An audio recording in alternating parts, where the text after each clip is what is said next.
Hello everyone, this is Balaji. So state எலெக்ஷனோட result impact பெரிய லெவலில் ஸ்டாக் மார்க்கெட்டை பாதிக்காது அப்படின்றது சொல்லியிருந்தேன். ஆனால் சன் டிவியை பாதிக்கும் அப்படின்றது மட்டும் மறைமுகமாக சொன்னது. இன்றைக்கி சன் டிவி 10% வந்து இறங்கி வந்து ரிக்கவரி ஆகி முடிஞ்சிருக்கு, ஒரு 6% மைனஸில் தான். ஸோ இது எதிர்பார்த்தது தான். அந்த பொலிட்டிக்கல் பேஸ் பண்ண ஸ்டாக்கில் அந்த இம்பேக்ட் வந்து இருக்கும். அதுக்கு முன்னாடி இது வரைக்கும் 50 வருஷத்தில் இல்லாத அளவுக்கு ஒரு பெரிய மக்கள் புரட்சி வந்து இப்போ தமிழ்நாட்டில் நடந்திருக்கு. அந்த காலகட்டத்தில் வந்து 1977 எம்ஜிஆர் வரும்போதும் இந்த மாதிரி ஒரு மக்கள் புரட்சி தான் வந்தது அப்படின்னு வந்து சொல்லுவாங்க. பட் நான் அப்போ பிறக்கலை. நான் வாழ்ந்துட்டுருக்க இப்போ இருக்க ஜென்ரேஷன் பீப்புள் வந்து இதுக்கு முன்னாடி ஒரு மக்கள் புரட்சி பார்த்தாங்கன்னா 2015 ஜல்லிக்கட்டு போராட்டத்தை வந்து நான் லைவாக பார்த்துருக்கேன். அதுக்கப்புறம் பெரிய லெவலில், அதாவது அதிகமாக பணம் படைத்தவர்கள் வந்து என்ன வேணாலும் பண்ணலாம் அப்படின்ற ஒரு மைண்ட் செட் வந்து இப்போ இது ஒரு இன்ஃபர்மேஷன். இவங்க ஒரு புது பார்ட்டி விஜய் இந்தளவுக்கு ஒரு பெரிய லெவலில் தாக்கத்தை உண்டாக்கியிருக்காங்க. இது அடுத்த கட்டத்துக்கு ஒரு பெரிய ஒரு அந்த பொலிட்டிக்கல் எக்கோசிஸ்டமே மாறும். டிஃப்ரெண்ட் டைமென்ஷன்ஸில் டிஃப்ரெண்ட் திங்கிங், தாட் ப்ராசஸ் எல்லாமே மாறும். ஓகேவா? ஸோ இது வந்து ஒரு பிக் மெசேஜ். இந்த ட்ரெடிஷ்னல் பொலிட்டிக்கல் எக்கோசிஸ்டம் வந்து ஃபுல்லாகவே வந்து புரட்டி போட்டுருச்சு. இது வந்து ஒரு ஹெல்த்தியான ஒரு மூவ். அடுத்த ஒரு மக்களுக்கு எதிர்காலத்துக்கு வந்து மக்கள் நினச்சா எதுவும் சாத்தியம், மக்கள் தாங்க சுப்பீரியர் அப்படின்றத வந்து கிளியராக வந்து இந்த ஜென்ரேஷன் பீப்புளுக்கு வந்து இந்த தேர்தலோட முடிவு வந்து சொல்ல வந்திருக்கு. ஸோ ரொம்ப நல்ல விஷயம். ஸோ லெட்ஸ் see, ஃபுல்லாக செலிப்ரேஷன் போயிட்டுருக்கு. ரைட். ஸோ இப்போ வந்து நம்ம மார்க்கெட் கதைக்கு வரும். என்ன நடந்திருக்கு ஃபஸ்ட்டு இந்த சன் டிவியை பற்றி சொல்லிடுறேன். ஏற்கனவே மீடியா ஸ்டாக்ஸ் வந்து பாதாளத்தில் தான் தொங்கிட்டுருக்கு. ஓகேவா?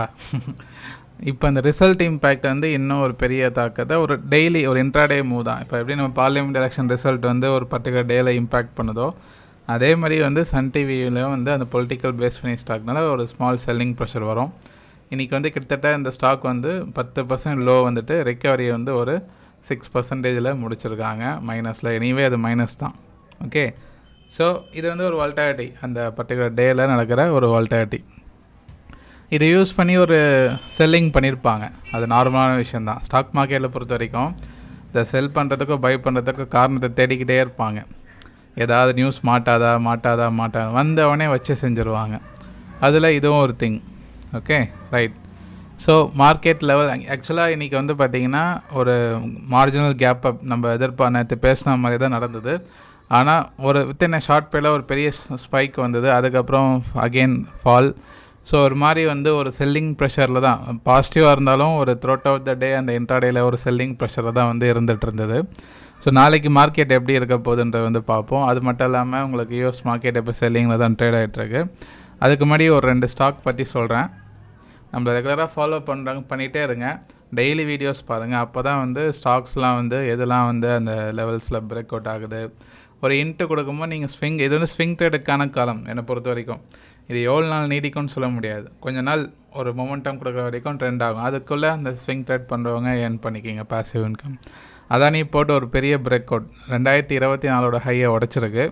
ரொம்ப பெரிய லெவலில் இன்றைக்கி வந்து ஏறி முடிஞ்சிருக்கு. Looking good. இந்த ஸ்டாக் ரொம்ப டிஃபென்சிவ். இருக்கிற அதானி குரூப் ஸ்டாக்ஸ்லேயே வந்து one of the defensive stock.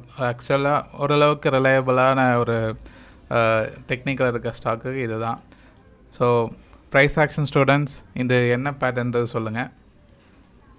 So looking good. நான் லெவல் வச்சுருக்கேன். ஸோ அதுக்கு மேலே ரீட்டைன் ஆனால் ஃபோக்கஸ் பண்ணுங்கள். ஓகே. ஸோ இன்னொன்று வந்து பெல். ஆக்சுவலாக பெல் வந்து இன்றைக்கி பெரிய மூவ் 9% ஹை போச்சு. இது 2008 ஹையை வந்து டெஸ்ட் பண்ணியிருக்கு இன்றைக்கி. ஸோ இந்த மாதிரி மல்டி இயர் பிரேக் அவுட் 2008 ஹையா 2007 ஹையை வந்து இன்றைக்கி பெல் டெஸ்ட் பண்ணியிருக்கு. ஓகேவா? 2007 இன்வெஸ்ட் பண்ணவங்களோட நிலைமை இப்போ பாருங்கள். தூங்கி எழுந்துட்டு கோமாவில் இருந்துட்டு வந்தாலும் இப்போ அதே இடத்துல தான் இருக்கும். அதிர்ச்சி ஆகிடுவாங்க. சில ஸ்டாக்ஸ் இந்த மாதிரி ரிட்டர்ன்ஸ் கொடுக்கும். பட் நம்ம ரெகுலராக ட்ராக் பண்ணுறது தான் என்னை பொறுத்த வரைக்கும். மார்க்கெட்டில் நிறைய பேர் சொல்லுவாங்க இன்வெஸ்ட் பண்ணிட்டு மறந்துடுங்க. அதெல்லாம் வந்து இப்போ இருக்க கரண்ட் மார்க்கெட்டுக்கு ஒர்க் அவுட் ஆகவே ஆகாது. ஏன்னா வந்து lot of uncertainty, lot of competition, technological renovations, panic situation, நிறைய நியூஸ் ஃப்ளோ. ஸோ நம்ம வந்து அலர்ட்டாக இருந்துகிட்டே, ஈவன் தோ நீங்கள் வந்து இன்வெஸ்டராக இருந்தாலும் நம்ம வந்து ரெகுலராக மார்க்கெட்டில் இருந்தால் தான் மார்க்கெட்டில் சம்பாதிக்க முடியும். இல்லைன்னா கஷ்டம். பெல் வந்து ஒரு பெரிய ஒரு இதை வாட்ச் பண்ணுங்கள், இது ஒன்றும் உடைக்கலை. ஆனால் இன்றைக்கி மூமெண்டம் இருக்கிறத பார்த்தா உடைக்கிறதுக்கு சான்ஸ் இருக்குது. கொஞ்சம் செல்லிங் வரும். ஆல் டைம் ஹை ஏன்னா 2006 ஹை, கிட்டத்தட்ட வந்து 20 இயர்ஸோட ஹையை வந்து இப்போ டெஸ்ட் பண்ணியிருக்கு. ஸோ என்எல்சி இந்தியாவும் அப்படி தான் பிரேக் ஆகிருக்கும், நான் சொல்லியிருப்பேன். இந்த ஸ்டாக் 400 கிராஸ் ஆச்சுன்னா ஒரு லாங் டேர்ம் இன்வெஸ்ட்மெண்ட்டுக்கு ஃபோக்கஸ் பண்ணலாம், ஸ்விங் ட்ரேடுக்கும் ஃபோக்கஸ் பண்ணலாம். Looking good. Okay, right. நேற்று நம்ம ஃப்ரைடே ஒரு ஸ்டாக் பற்றி சொல்லியிருப்பேன், இந்த மீஷோ லிமிட்டட்னு.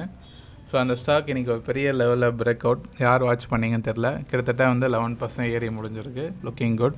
ஸோ கான்சன்ட்ரேட் பண்ணலாம். ஸோ நிஃப்டி வந்து பார்த்திங்கன்னா ஒரு சின்ன ஒரு கேப் அப். அதுக்கப்புறம் வந்து ஆக்சுவலாக அந்த கேண்டலே வந்து ஒரு மாதிரி வந்து ஒரு ஸ்மால் குட்டியாக ஒரு புல்லிஷ் கேண்டல். ஹை வந்து அந்த ட்ரெண்ட் லைனை டெஸ்ட் பண்ணிட்டு பாருங்க, 24,300 வரைக்கும் ஹை போயிட்டு அங்கேருந்து இறங்கி திருப்பி வந்து முடிஞ்சிருக்கு. ஸோ அந்த இடத்த வந்து மார்க்கெட் வந்து ரிஜெக்ட் பண்ணிகிட்டே இருக்குது.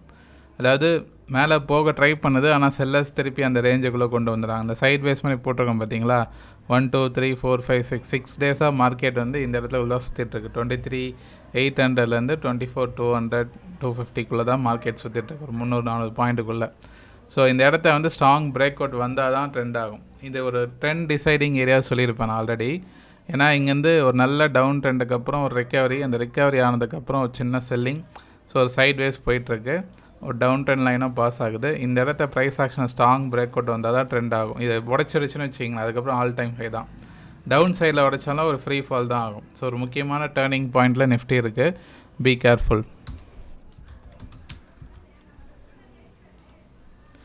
ஸோ பேங்க் நிஃப்டி வந்து அதே மாதிரி தான், ஒரு மாதிரி ஒரு லாங் ரிஜெக்ஷன் டோஜி மாதிரி தான் வந்துட்டுருக்கு. ப்ரீத்திங் நடக்குது. ஸோ பார்ப்போம். ஒரு மாதிரி என்ன சொல்கிறது, ஒரு டோஜி கைண்ட் ஆஃப் இன்டிசிசிவ் மூவ் தான் வந்து சொல்லணும். பெரிய லெவலில் ஃபாலோ ஆகலை, பெரிய லெவலில் ரேலி ஆகலை. பட் வந்து ஒரு ரிஜெக்ஷன்ஸு ஹைலோ அப்படின்ற மாதிரி போயிட்டு வரும். அப்போ என்னாங்கன்னா ட்ரெண்டு வந்து சேஞ்ச் ஆக போது, அதுக்கு வந்து ஒரு கான்ஃபிடென்ஸ் எல்லாம் ஆகும் போது இந்த மாதிரி மார்க்கெட்டில் இப்படி ஆகும்.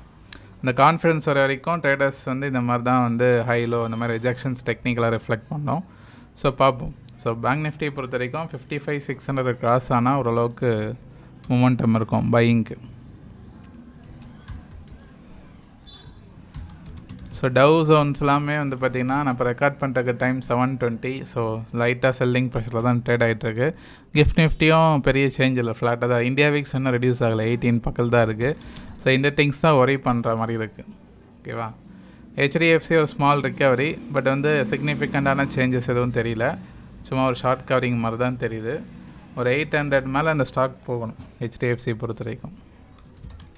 ரிலையன்ஸ் வந்து யார் வாட்ச் பண்ணிங்கன்னு தெரில, பிரேக் அவுட் ஆகுங்க வாட்ச் பண்ணுங்கன்னு சொல்லியிருந்தீங்க, பார்த்து சொன்னேன் லாஸ்ட் கிளாஸ், லாஸ்ட்டு வீடியோவில் சொல்லியிருப்பேன். ஸோ ஒரு ஃபென்டாஸ்டிக் பிரேக் அவுட், 2% வந்து ஏறி முடிஞ்சிருக்கு. Looking good. ரிலையன்ஸ் வந்து கம்ப்ளீட்டாக ஒரு இந்த விதத்தை ஆக்சுவலாக வந்து ட்ரிபிள் பாட்டம். ஓகேவா. அந்த ப்ரைஸ் என்கேஜ் இந்த லைனை பிரேக் பண்ணதுக்கப்புறம் ஒரு புல்லிஷ் டெரிட்டரிக்குள்ளே போகுது. ஆனால் லாஸ்ட்டு 4-5 டேஸாக கண்டினியூவாக புல்லிஷ் கேண்டில் இருக்கனால ஒரு சின்ன ஸ்மால் செல்லிங் 1430க்கு மேலே சின்ன செல்லிங் வந்துட்டு மேலே போனால் ஒரு நல்ல மொமெண்டமோட ஆல் டைம் ஹை நோக்கி போகிறதுக்கு வாய்ப்பு இருக்குது. இப்போ கூட வாட்ச் பண்ணலாம், பட் வந்து கேர்ஃபுல்லாக இருக்கணும். லாஸ்ட்டு 6 டேஸ் கண்டினியூவாக இருக்கனால டக்குன்னு செல்லிங் வரும். ஆனால் செல்லிங் வந்து 1430 கிராஸ் ஆகக்கூடாது. அதுக்கு மேலே ரீட்டைன் ஆகிற பட்சத்தில் ரிலையன்ஸ் வந்து அப் ட்ரெண்டில் தான் இருக்கும். ஸோ ரிலையன்ஸ் வந்து ஒரு பெரிய ஒரு டவுன்லேருந்து இப்போ மீண்டு அப் ட்ரெண்டுக்கு திரும்ப சூழ்நிலை இருக்குது. கான்சன்ட்ரேட். ரைட். ஸோ மற்ற திங்ஸ் எல்லாமே வந்து பார்த்திங்கன்னா உங்களுக்கு இந்தியா விக்ஸ் பற்றி சொல்கிறேன். ஸோ இந்தியா விக்ஸ் அதே இடத்துல தான், நம்ம லைன் போட்ட இடத்துல 18லே தான் சஸ்டெயின் ஆகிட்டுருக்கு. This is not a good news for buyers. ஓகேவா. ஸோ இதை பொறுத்த வரைக்கும் இந்தியா விக்ஸ் 17 பிலோ வரணும், நான் ஆரம்பத்தில் தான் சொல்லிகிட்டு இருக்கேன். ஸோ முக்கியமான டேர்னிங் பாயிண்டில் இருக்குது. அந்த 10 டிசைட் ஆகிடுச்சுன்னா விக்ஸ் வந்து கிராஷ் ஆகும். பார்ப்போம், நீங்கள் நினைக்கிறீங்கன்னு கமெண்ட் பண்ணுங்கள். இன்னொரு விஷயம், மே மந்த்துக்கான price action classes registration open ஆகிருக்கு. ஸோ விருப்பப்படுறவங்க டிஸ்கிரிப்ஷன் லிங்க் இருக்கும், செக் பண்ணி ஜாயின் பண்ணிக்கிங்க. இந்த மாதிரி டைமில் ஸ்டாக்ஸை பிக் பண்ணுறதுக்கு டெக்னிக்கல் தான் ரொம்ப இம்பார்ட்டன்ட். கரெக்டாக ஸ்டாக்கை இப்போ எப்படி நம்ம வந்து டெய்லி ட்ராக் பண்ணுறோம், அந்த நீங்களே ஓனாக பண்ணும்போது தான் உங்களுக்கு கான்ஃபிடன்ஸ் வரும். அந்த ஸ்கில் வந்து நம்ம வந்து லைவாகவே உங்களுக்கு சொல்லிக் கொடுப்போம். விருப்பப்படுறவங்க வந்து கற்றுக்குங்க. ஏதாவது கொரீஸ் இருந்தால் வாட்ஸ்அப்பில் காண்டாக்ட் பண்ணுங்கள். நிறைய பேர் பார்க்குறீங்க, லைக் பண்ணுங்கள். நிறைய பேருக்கு இந்த வீடியோ ஷேர் பண்ணுங்கள். டிஎன்ஏ டெலகிராம் குரூப் இருக்குது, டிஸ்கிரிப்ஷன் லிங்க் இருக்குது, செக் பண்ணி ஜாயின் பண்ணிக்கிங்க. மிக்க நன்றி நண்பர்களே.